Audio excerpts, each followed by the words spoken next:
What is psych-survivalism? It is not something you get out of a textbook or from a psychology class in order to understand what's going on around you. Rather, it's the kind of psychological issues that you encounter when you walk out your front door, or even when you don't and have to deal with other people in your environment who don't quite understand what you're going through, and who just add to your stress by insisting that they do. It is hoped that this will be a toolkit to help you recognize the multiple influences that are causing other people to react to you the way they do, and that cause you to act in the way you do that they don't find desirable. I did not come to psychology out of an academic interest. More than that, the doors weren't exactly thrown open to me when I elected to become a psychology student.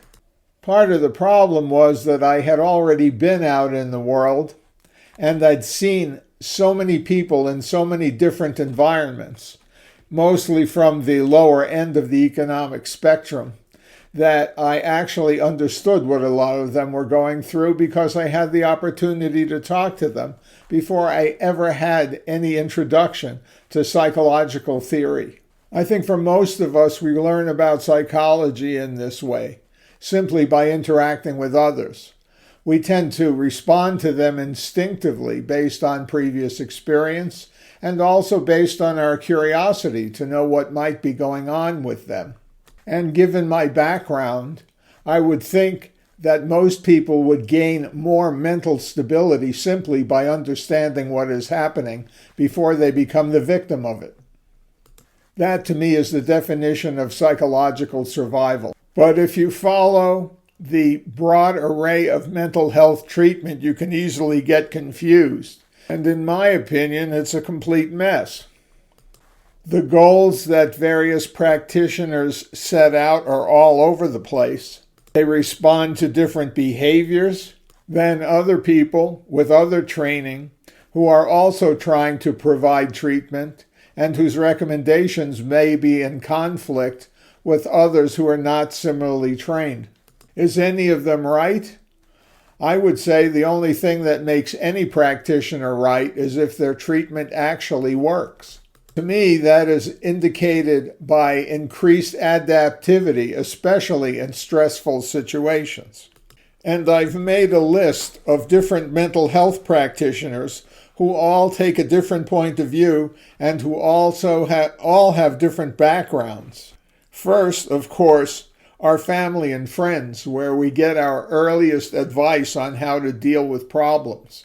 But professionally, there are mental health counselors, social workers, psychologists, nurses, and that includes nurse practitioners, general practitioners such as MDs, who will also take a psychological point of view in certain situations, even though they might not have any background in it, and also psychiatrists.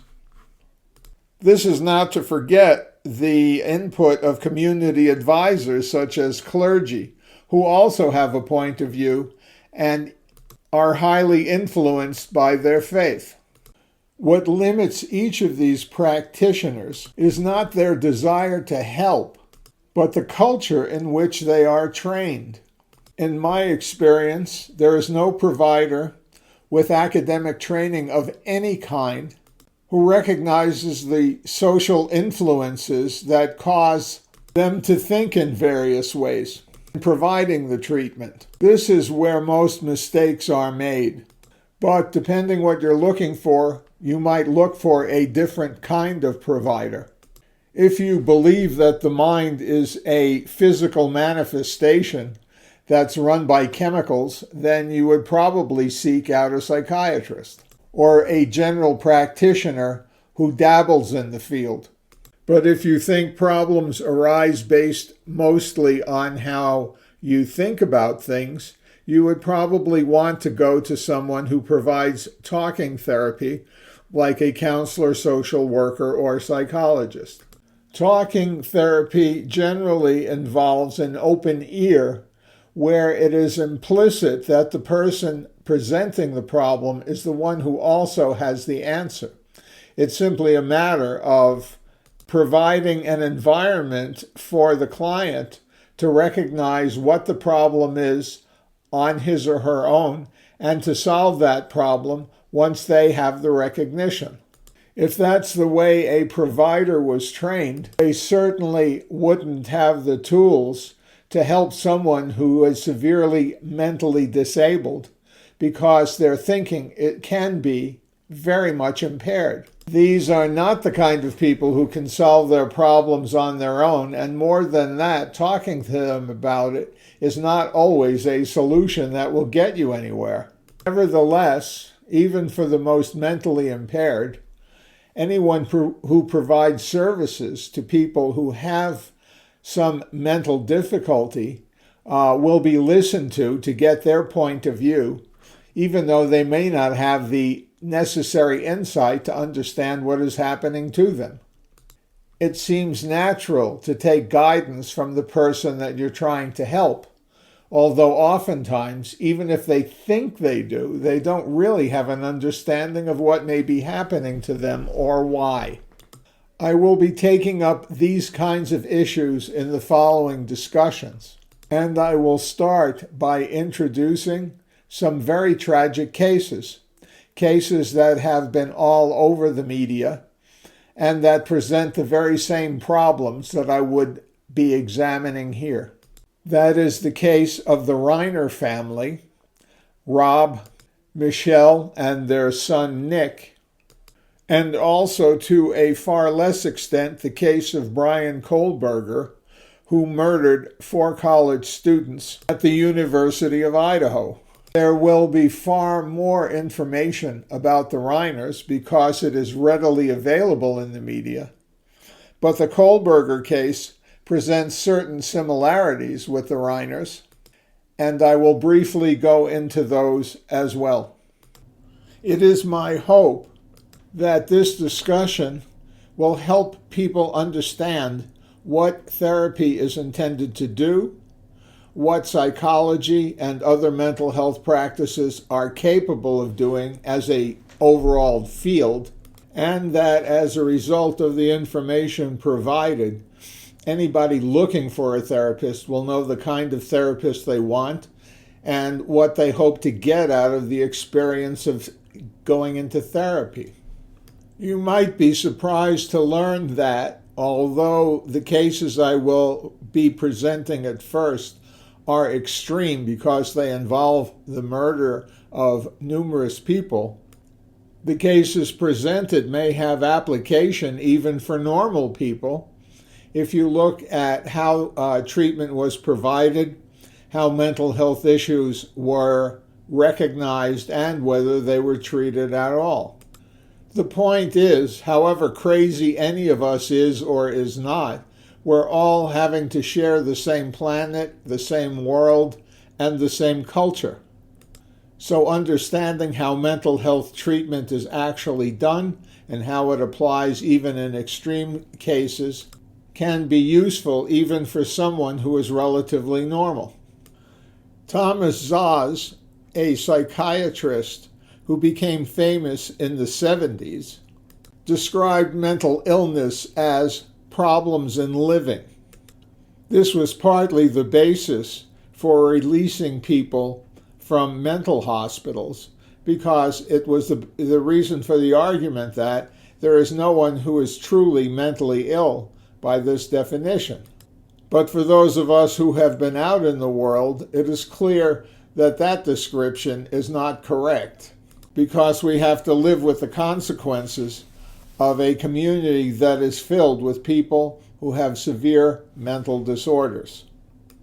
Although it was also partly the basis for deinstitutionalization that was started by President Reagan. I'm sure that if Dr. Szasz was alive today, he would agree that we all have problems in living, whether we are severely mentally ill or merely trying to struggle to get by and keep a roof over our heads.